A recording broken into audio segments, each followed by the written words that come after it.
नमस्कार विद्यार्थी मित्रों, एसएन विद्यालय द्वारा शुरू करेला ई लर्निंग प्रोग्राम में आपનું हार्दिक स्वागत है। ફરી પાછા આપણે આજે આગળ આંતરિક ઊર્જા અને સાથે સાથે એન્થાલ્પી આવા બે વિધેયોની એક સાથે ચર્ચા કરીશું। આમ તો આંતરિક ઊર્જા નામનો ટોપિક મેં તમને સમજાવી દીધો છે। હવે આપણે એન્થાલ્પી નામના વિધેયની આજે ચર્ચા કરવાના છીએ। ઉષ્માગતિશાસ્ત્રના શૂન્ય નિયમની વાત કરીશું, ઉષ્માગતિશાસ્ત્રના પ્રથમ નિયમની વાત કરીશું। પણ એ પહેલા આપણે બે શબ્દો સમજી લઈએ અને એની અંદરથી અવારનવાર પરીક્ષાની અંદર એમસીક્યુ પૂછવામાં આવે છે। માં પહેલું આવશે માત્રાત્મક અથવા તો જથ્થાત્મક ગુણધર્મો।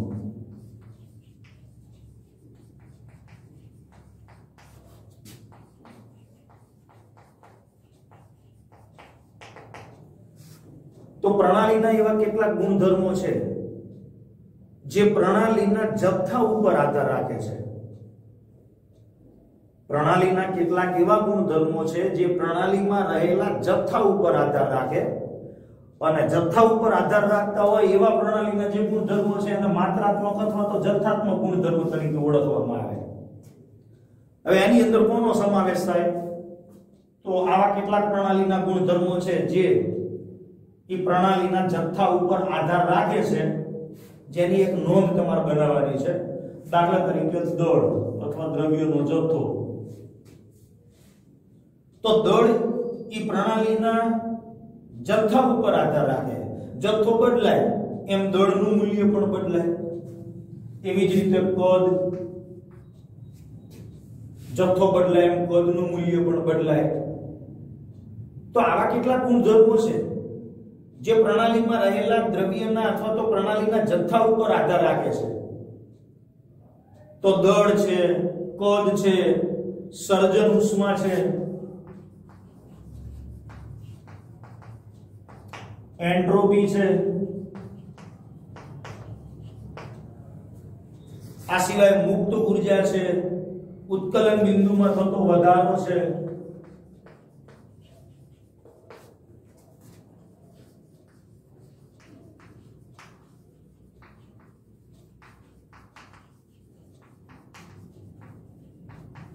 खार बिंदु में थतो घटाडो छे।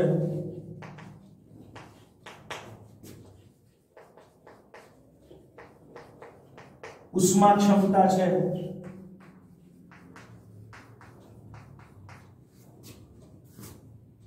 मोल छे, कारण के जथ्थो बदलाय એટલે મોલની સંખ્યા પણ બદલાય। કોઈ પણ પ્રકારની ઊર્જા હોય, પછી એન્થાલ્પી હોય, મુક્ત ઊર્જા હોય, એન્ટ્રોપી હોય, આંતરિક ઊર્જા હોય અને ડાઇલેક્ટ્રિકલ ચલન।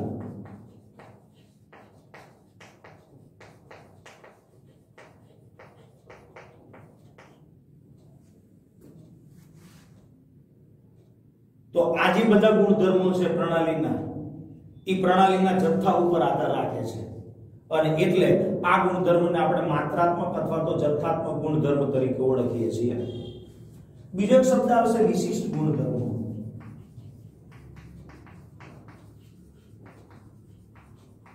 તો પ્રણાલીના કેટલાક એવા ગુણધર્મો છે જે પ્રણાલીમાં રહેલા જથ્થા ઉપર આધાર રાખતા નથી, પણ એ દ્રવ્યના બંધારણ ઉપર આધાર રાખે। प्रणालीना કેટલાક ગુણધર્મો એવા છે કે જે પ્રણાલીમાં રહેલા જથ્થા ઉપર આધાર રાખતા નથી પણ એના બંધારણ ઉપર આધાર રાખે છે અને એવા જે ગુણધર્મ છે એવા ગુણધર્મને વિશિષ્ટ ગુણધર્મ તરીકે ઓળખવામાં આવે। એટલે જથ્થો બદલાય છતાં પણ આ ગુણધર્મ બદલાતા નથી। કયા ગુણધર્મ? દાખલા તરીકે ઘન પદાર્થનું ગલન બિંદુ। समझो खास ऊपर में लख्યું છે ગલન બિંદુમાં થતો ઘટાડો અથવા ઠાર બિંદુમાં થતો ઘટાડો। ઘન પદાર્થ એનું ગલન બિંદુ, પ્રવાહી પદાર્થ એનું ઉત્કલન બિંદુ।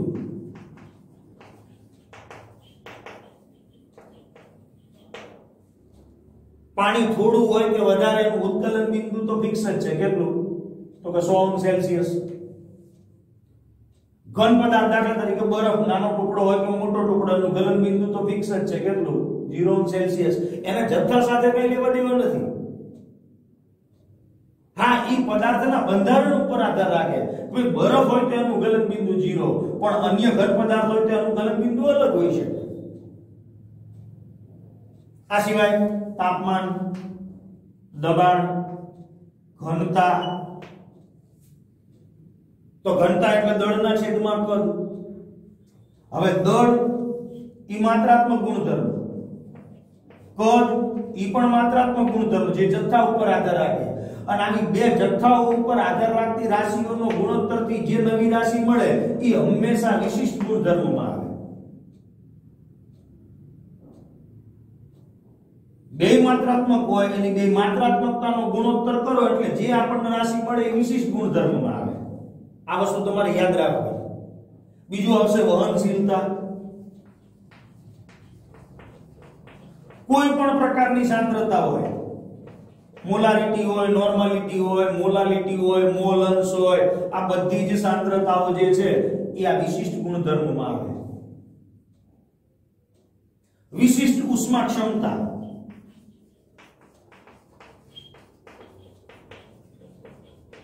ઈ પણ આ વિશિષ્ટ ગુણધર્મની અંદર આવે pH છે મોલર શબ્દ આવે એટલે કોઈ પણ હોય મોલર એન્ટ્રોપી હોય તો એ વિશિષ્ટ ગુણધર્મ ખાલી એન્ટ્રોપી હોય તો માત્રાત્મક ગુણધર્મ પણ મોલર એટલે એ તો ફિક્સ છે કે એક મોલની એન્ટ્રોપી અને એક મોલ જે તે પદાર્થની એન્ટ્રોપીનું મૂલ્ય તો ફિક્સ જ હોય મોલર એન્થાલ્પી મોલર શબ્દ જ્યાં આવે એ બધી રાશિઓ છે વિશિષ્ટ ગુણધર્મની અંદર આવે તો પ્રણાલીના કેટલાક ગુણધર્મો એવા છે કે જે પ્રણાલીમાં રહેલા જથ્થા ઉપર આધાર રાખતા નથી પણ એના બંધારણ ઉપર આધાર રાખતા હોય તો આ બધા જે ગુણધર્મો છે પ્રણાલીના એ એના બંધારણ ઉપર આધાર રાખે એને જથ્થા સાથે કોઈ લેવા દેવા નથી તો આવા જે ગુણધર્મો છે એને આપણે વિશિષ્ટ ગુણધર્મોના નામથી ઓળખીશું ત્યારબાદ આવશે ઉષ્માગતિશાસ્ત્રનો શૂન્ય નિયમ તો શૂન્ય નિયમ તો મૌખિક કહી દઉં છું તમારે ખાલી યાદ જ રાખવાનો છે ઉષ્માગતિશાસ્ત્રનો શૂન્ય નિયમ એ ઉષ્મીય સંતુલનનો નિયમ છે કે બે જુદું જુદું તાપમાન ધરાવતા પદાર્થોને એકબીજાના ઉષ્મીય સંપર્કમાં રાખવામાં આવે બે જુદું જુદું તાપમાન ધરાવતા પદાર્થોને એકબીજાના ઉષ્મીય સંપર્કમાં રાખવામાં આવે ઉષ્મીય સંપર્કમાં એનો અર્થ કે બે પદાર્થો એકબીજા સાથે ઉષ્માની આપ-લે કરી શકે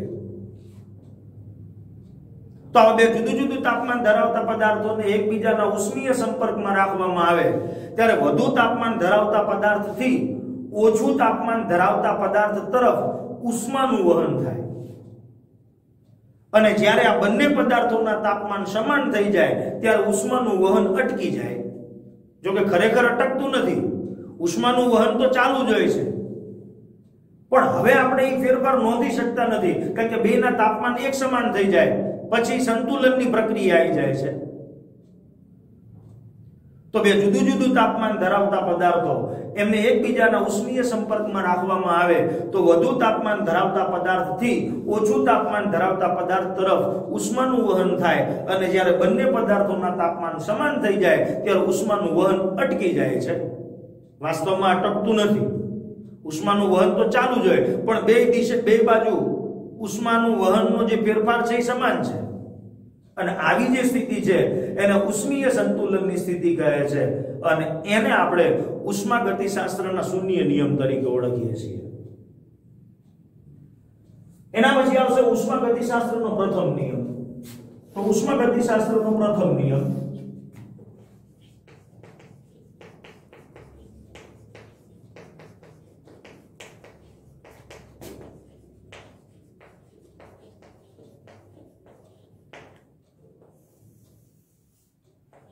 આ ઉષ્માગતિશાસ્ત્રના પ્રથમ નિયમનું સંજ્ઞા સ્વરૂપ સમીકરણ અને એનું ગાણિતીય સ્વરૂપ તો ઉષ્માગતિશાસ્ત્રનો પ્રથમ નિયમ જે છે એ ઊર્જા સંરક્ષણનો નિયમ છે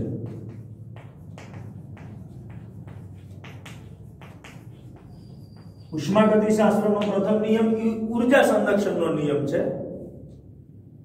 તો ઊર્જા સંરક્ષણનો નિયમ આપણે જાણીએ છીએ કે વિશ્વમાં રહેલી ઊર્જાનો કુલ જથ્થો અચળ રહે છે? ઊર્જાનું સર્જન કે વિનાશ શક્ય નથી. હા, માત્ર ઊર્જાના એક સ્વરૂપનું એના બીજા સ્વરૂપની અંદર રૂપાંતરણ થાય છે, એટલે કે બ્રહ્માંડમાં અથવા વિશ્વમાં રહેલી ઊર્જાનો કુલ જથ્થો અચળ રહે છે. અને એ જે નિયમ છે એને આપણે ઉષ્માગતિશાસ્ત્રના પ્રથમ નિયમ અથવા તો ઊર્જા સંરક્ષણના નિયમ તરીકે ઓળખીએ છીએ. ઊર્જાનું સર્જન કે વિનાશ શક્ય નથી, પણ ઊર્જાનું એક સ્વરૂપમાંથી એના બીજા સ્વરૂપમાં રૂપાંતરણ થાય છે, એટલે કે બ્રહ્માંડમાં ઊર્જાનો કુલ જથ્થો અચળ રહે છે અથવા વિશ્વમાં ઊર્જાનો કુલ જથ્થો અચળ રહે છે. અગાઉ આપણે પ્રણાલીની આંતરિક ઊર્જાની અંદર થતો ફેરફાર જુદી જુદી બે રીતે થઈ શકે એની ચર્ચા કરી. તો પ્રણાલીની આંતરિક ઊર્જામાં ફેરફાર બે રીતે કરી શકાય.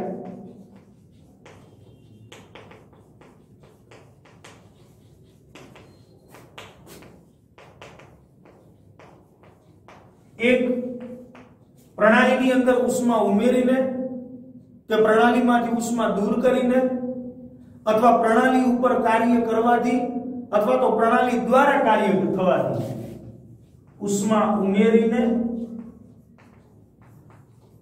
કે ઉષ્મા દૂર કરીને. બીજું, પ્રણાલી પર કાર્ય થવાથી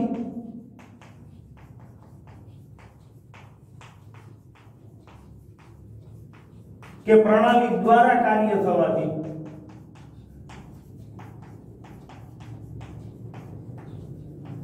આ બે રીતે આપણે પ્રણાલીની આંતરિક ઊર્જાની અંદર ફેરફાર કરી શકીએ. ઉષ્મા અને કાર્ય એ અવસ્થા વિધેય નથી.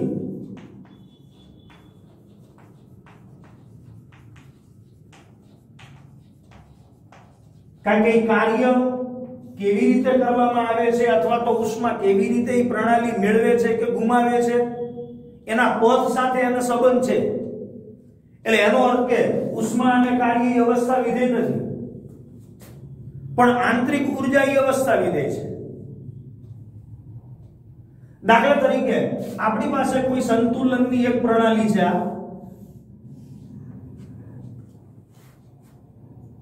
નિશ્ચિત સંતુલનની સ્થિતિ એ આ એક પ્રણાલી જેની આંતરિક ઊર્જા U1 છે. હવે પ્રણાલી એની અવસ્થા આપણે બદલીએ છીએ. માની લો કે એ પ્રણાલી ઉષ્મા મેળવે અથવા તો પ્રણાલી ઉષ્મા ગુમાવે. જો પ્રણાલી ઉષ્મા મેળવે તો Q નું મૂલ્ય ધન, જો પ્રણાલી ઉષ્મા ગુમાવે તો Q નું મૂલ્ય ઋણ. માની લો કે આ નિશ્ચિત સંતુલનની સ્થિતિની અંદર પ્રણાલીની પ્રારંભિક સ્થિતિ છે જેની આંતરિક ઊર્જા U1 છે. હવે પ્રણાલી ઉષ્મા મેળવે અથવા તો ઉષ્મા ગુમાવે અને પ્રણાલી ઉપર કાર્ય કરીએ અથવા પ્રણાલી દ્વારા કાર્ય થાય, એટલે પ્રણાલી એની નવી સંતુલનની સ્થિતિ પ્રાપ્ત કરે છે. અને નવી સંતુલનની સ્થિતિમાં માની લો કે એની આંતરિક ઊર્જા U2 છે. તો ઊર્જા સંરક્ષણનો નિયમ એવું કહે છે કે ભાઈ ઊર્જાનો નાશ થતો નથી કે ઊર્જા ઉત્પન્ન કરી શકાતી નથી, માત્ર ઊર્જાનું એક સ્વરૂપમાંથી બીજા સ્વરૂપમાં રૂપાંતરણ થાય છે. તો પ્રણાલીની પ્રારંભિક સ્થિતિમાં ઊર્જા U1 હતી. ઈ પ્રણાલીએ Q જેટલી ઉષ્મા મેળવી અથવા ગુમાવી, અત્યારે આપણે ચિહ્નને ધ્યાનમાં લેતા નથી. પ્રણાલી ઉપર કાર્ય કર્યું કે પ્રણાલી દ્વારા કાર્ય થયું અને એને લીધે પ્રણાલીએ એની નવી સંતુલનની સ્થિતિ પ્રાપ્ત કરી જેમાં એની આંતરિક ઊર્જા U2 છે. તો આવું લખી શકું, U1 ને સામે લઈ જવું તો આમ લખાય કે ભાઈ U2 U1 Q W, અને U2 U1 એટલે પ્રણાલીની અંતિમ અવસ્થા અને પ્રારંભિક અવસ્થાની આંતરિક ઊર્જાનો તફાવત, એટલે કે ડેલ્ટા U Q W, જેને ઉષ્માગતિશાસ્ત્રના પ્રથમ નિયમનું સંજ્ઞા સ્વરૂપ સમીકરણ કહેવાય. અહીંયા આપણે ઉષ્મા અને કાર્યના અનુસંધાને એના ચિહ્નોને ધ્યાનમાં લીધા નથી. જો પ્રણાલી ઉપર કાર્ય કર્યું હોય તો W નું મૂલ્ય ધન લેવામાં આવે. પ્રણાલી દ્વારા કાર્ય થયું હોય તો W નું મૂલ્ય ઋણ લેવામાં આવે. આ ધ્યાનમાં રાખો. જો પ્રણાલીએ ઉષ્મા મેળવી હોય તો Q નું મૂલ્ય ધન, પ્રણાલીએ ઉષ્મા ગુમાવી હોય તો Q નું મૂલ્ય ઋણ, પ્રણાલી પર કાર્ય થયું હોય તો W નું મૂલ્ય ધન અને પ્રણાલી દ્વારા કાર્ય થયું હોય તો W નું મૂલ્ય ઋણ. જો Q નું મૂલ્ય ઋણ હોય, ધન હોય, તો એનો અર્થ કે પ્રક્રિયા ઉષ્મા શોષક છે. એનો અર્થ કે પ્રણાલી પર્યાવરણમાંથી ઉષ્મા મેળવે છે. જો Q નું મૂલ્ય ઋણ હોય તો એનો અર્થ કે પ્રણાલી પર્યાવરણમાં ઉષ્મા ગુમાવે છે, એટલે આ પ્રક્રિયા ઉષ્માક્ષેપક છે.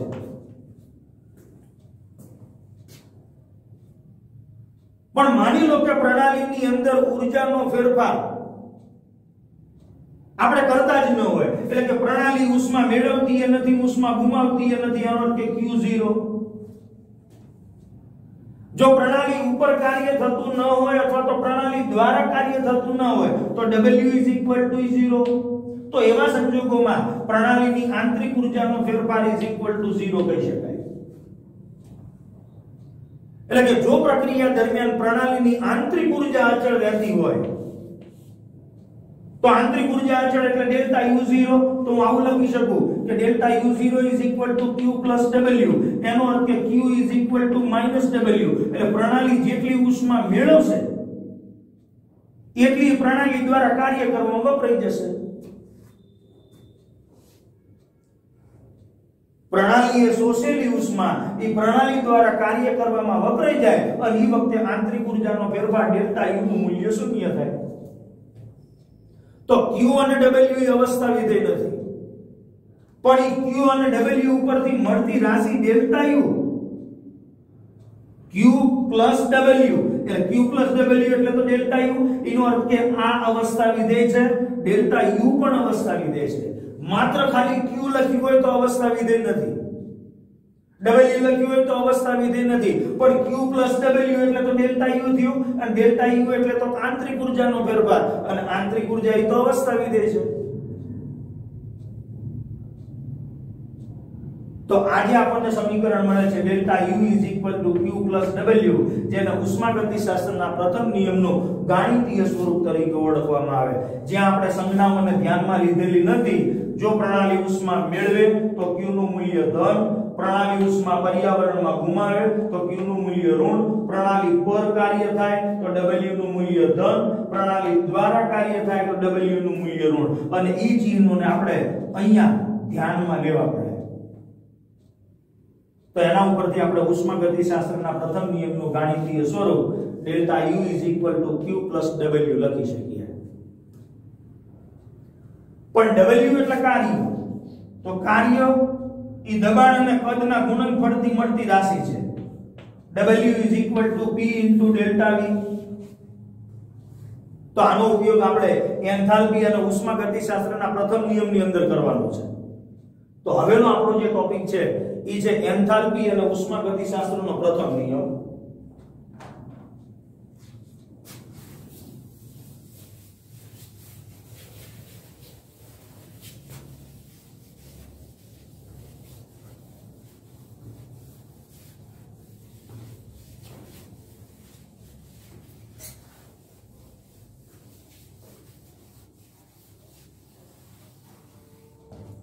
एंथैल्पी અને ઉષ્માગતિશાસ્ત્રનો પ્રથમ નિયમ.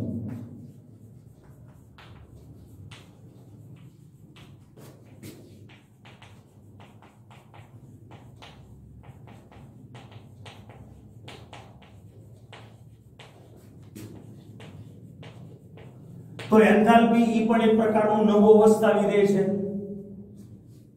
જ્યારે આપણે અચળ કદે બંધ પાત્રની અંદર રાસાયણિક પ્રક્રિયા કરતા હોય ત્યારે અચળ કદે એટલે કે પ્રણાલી ઉપર કે પ્રણાલી દ્વારા કાર્ય થતું ન હોય તો એ અચળ કદે પ્રણાલીએ મેળવેલી કે ગુમાવેલી ઉષ્મા, જેને આપણે આંતરિક ઊર્જાના ફેરફાર તરીકે ઓળખીએ છીએ, તો અચળ કદે આપણે ઉષ્માનો ફેરફાર એને આમ લખતા કે ભાઈ અચળ કદે ઉષ્માનો ફેરફાર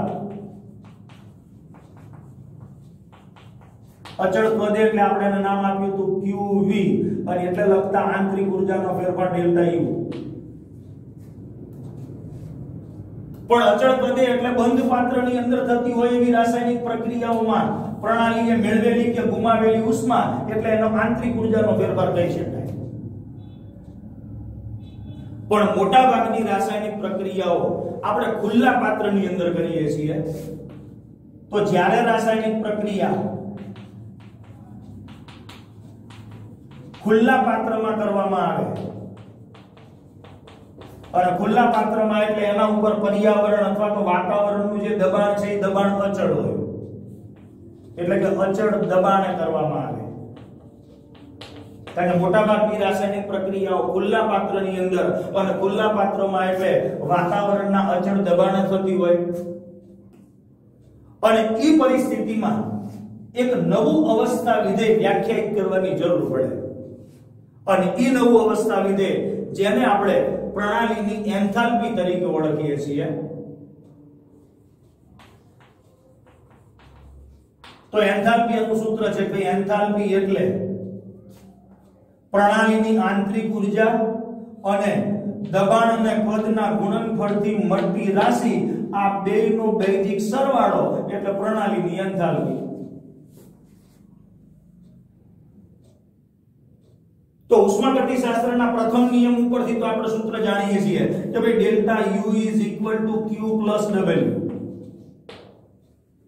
ઉષ્માગતિશાસ્ત્રના પ્રથમ નિયમનું સૂત્ર આપણે જાણીએ છીએ કે ભાઈ ડેલ્ટા U = Q + W. પણ હવે આપણે આને અચળ દબાણની વાત કરીએ એટલે કે ખુલ્લા પાત્રની અંદર વાત કરતા હોય તો અચળ દબાણે પ્રણાલીએ મેળવેલી જે ઉષ્મા છે Q, એને આપણે QP ના નામથી ઓળખીશું. તો આપણું સૂત્ર આવું થશે કે ભાઈ ડેલ્ટા U = QP + W. પણ W એટલે તો P * ડેલ્ટા V. W એટલે P * ડેલ્ટા V. માની લો કે પ્રણાલી દ્વારા કાર્ય થતું હોય P * ડેલ્ટા V, જ્યાં QP એટલે અચળ દબાણે એટલે કે ખુલ્લા પાત્રમાં પ્રણાલીએ મેળવેલી ઉષ્મા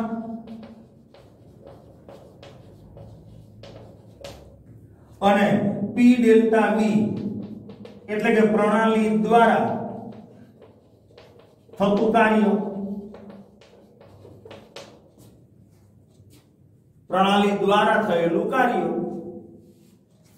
હવે ડેલ્ટા U એટલે આપણને ખબર છે શું, તો કે પ્રણાલીની અંતિમ અવસ્થાની આંતરિક ઊર્જા માઈનસ પ્રારંભિક આંતરિક ઊર્જા. એટલે હું આવું લખી શકું કે ડેલ્ટા U એટલે U2 - U1 =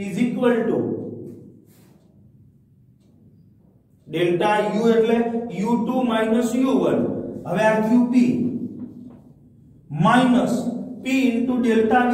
ડેલ્ટા V હવે અચળ દબાણે જ્યારે પ્રક્રિયા કરવામાં આવે ત્યારે એના કદની અંદર થતો જે ફેરફાર છે એને આપણે V2 - V1 તરીકે ઓળખીશું. અગાઉ આપણે અચળ કદે પ્રક્રિયા કરી ત્યારે એ મેળવેલી કે ગુમાવેલી ઉષ્માને આપણે આંતરિક ઊર્જાનો ફેરફાર કહી દીધો. પણ હવે આપણે અચળ દબાણે પ્રક્રિયા કરીએ છીએ અને અચળ દબાણેના કદની અંદર ફેરફાર થતો હોય જેને આપણે V2 - V1 ના નામથી ઓળખીએ છીએ. તો હું આવું લખી શકું કે ભાઈ QP બરાબર U2 - U1, જે સામેની બાજુ હતું આને આ બાજુ લઈ જઈએ એટલે પ્લસ થશે, પ્લસ P કૌંસમાં V2 - V1 કૌંસ ખોલીએ એટલે U2 - U1 plus PV2 minus PV1. તો આ QP નું સૂત્ર આપણને મળશે. હવે 2 2 અને 1 1 વાળા પદો એક બાજુ લઈ લઈએ. U2 આ સામેની બાજુ જશે એટલે પ્લસ થશે એટલે U2 પ્લસ PV2. તો QP =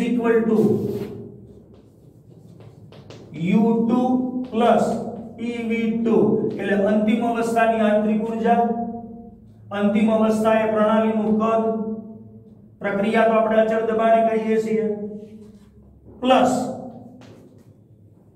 U2 પ્લસ PV2 હવે આની અંદરથી આપણે એક કોમન કાઢી લઈએ કે માઈનસ u1 એટલે અહીંયા માઈનસ કૌંસમાં u1 એટલે આ પ્લસ થઈ જશે પ્લસ pv1 તો અંતિમ અવસ્થાની આંતરિક ઊર્જા અને દબાણના કદનું ગુણનફળ એટલે એને આપણે એન્થાલ્પી કહીશું તો અંતિમ અવસ્થાની એન્થાલ્પી જેને નામ આપીશું h2 આ શરૂઆતની એન્થાલ્પી જેને નામ આપીશું h1 એટલે આપણને અચળ દબાણે એન્થાલ્પીનો ફેરફાર મળી ગયો અને h2 h1 એટલે ડેલ્ટા h તો અચળ દબાણે પ્રણાલીએ મેળવેલી કે ગુમાવેલી ઉષ્મા જેને આપણે એન્થાલ્પીના ફેરફાર તરીકે ઓળખીએ છીએ h ઈ અવસ્થા વિધેય છે એન્થાલ્પી q ઈ અવસ્થા વિધેય નથી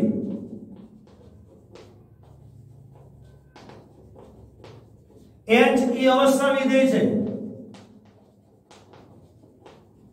એટલે તમને એવું પૂછવામાં આવે કે qp ઈ શું તો કે ઈ અવસ્થા વિધેય છે કેમ કારણ કે qp એટલે તો એન્થાલ્પીનો ફેરફાર જ છે અને એન્થાલ્પીનો ફેરફાર ઈ અવસ્થા વિધેય હોય તો qp પણ અવસ્થા વિધેય કહેવાય પણ માત્ર q લખ્યું હોય તો ઈ અવસ્થા વિધેય નથી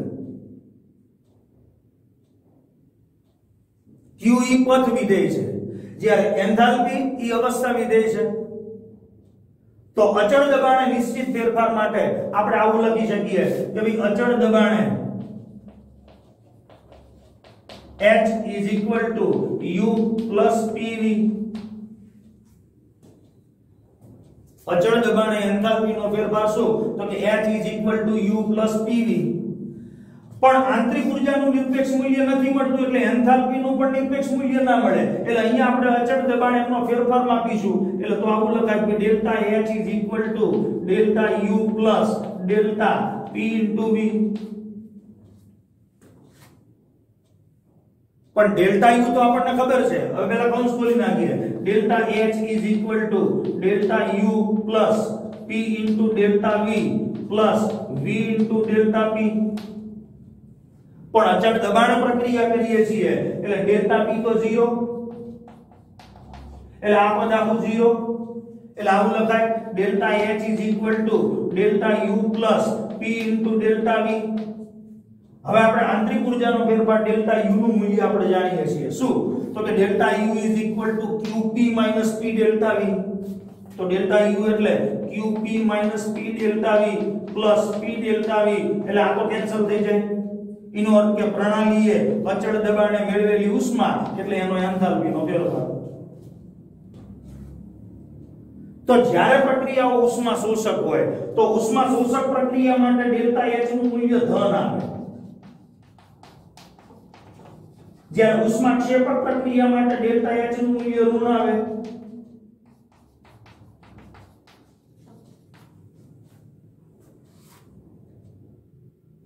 તો અચળ દબાણે એન્થાલ્પીનો ફેરફાર ઈ પ્રણાલીએ મેળવેલી કે ગુમાવેલી ઉષ્માના મૂલ્ય જેટલો જ થાય હા અચળ કદે આપણે વાત કરતા હોય તો અચળ કદે વાત કરતા હોય તો અચળ કદે તો આપણને ખબર છે કે ભાઈ અચળ કદે પ્રણાલીએ મેળવેલી કે ગુમાવેલી ઉષ્મા એટલે એની આંતરિક ઊર્જાનો ફેરફાર જો અચળ કદે વાત કરતા હોય તો અચળ કદે એટલે ડેલ્ટા v નું મૂલ્ય 0 અચળ કદે એટલે ડેલ્ટા v નું મૂલ્ય 0 એનો અર્થ કે ડેલ્ટા u બરાબર શું લખાય qp અચળ કદે એટલે ડેલ્ટા q ની જગ્યાએ અહીંયા qp ની જગ્યાએ qv મુકાય qv p delta v p delta v એટલે આ તો બે કેન્સલ થઈ જાય તો અચળ કદે પ્રણાલીએ મેળવેલી ઉષ્મા એટલે આંતરિક ઊર્જાનો ફેરફાર